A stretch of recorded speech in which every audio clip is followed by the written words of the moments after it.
taariikh kooban oo aan ku eegayno dayax-gacmeedka dalka Itoobiya ee Shiinaha laga dhex diray gaar ahaan gobolka ku yaala waqooyiga ee Shanxi.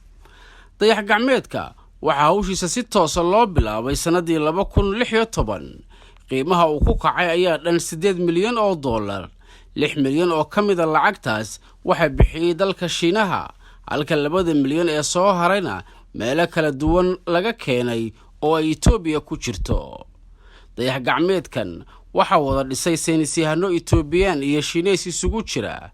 dayax-gacmeedkan cufkiisu waxa uu dhan yahay 70 kilogram, waxaana ka qayb qaatay ilaa iyo 22 saynisyahano Itoobiyaan ah oo 5 ka mid ah ay gabdho yihiin.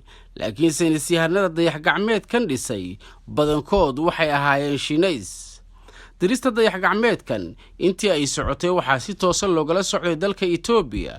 inta badan madaxda dalkaas ayaa iyaguna daawanayay siday wax u socdeen. dowladda iyo shacabka Itoobiya ayaa arrintaasi farxad ku soo dhaweeyay. shirkadda samaysay dayax-gacmeedkan waxaa la yiraahdaa Chinese Academy of Space Technology, waana shirkad mulkiyadeeda ay leedahay dowladda Shiinuhu.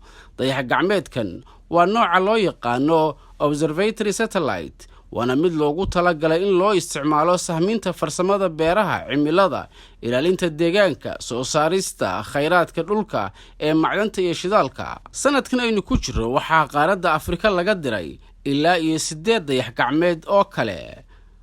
dalalka Afrika ee waqtigan dayax-gacmeedyada diray tiradoodu waa 11 dal. tirada dayax-gacmeedyada ay wadamadaas Afrikaanka ay direen waa 38 xabbo. dalkii ugu horeeyay ee dayax-gacmeed dira qaaradda Afrika waxa uu ahaa dalka Masar, waxaana ay dirtay sanadii 1998. dhammaan dayax-gacmeedyada Afrika waa 38 xabbo. Itoobiya waxa ay ku leedahay 1 xabbo oo kaliya. maalmihii la soo dhaafay Soomaali badan ayaa aad u hadalhayay dayax-gacmeedka ay dalka Itoobiya ay dirtay.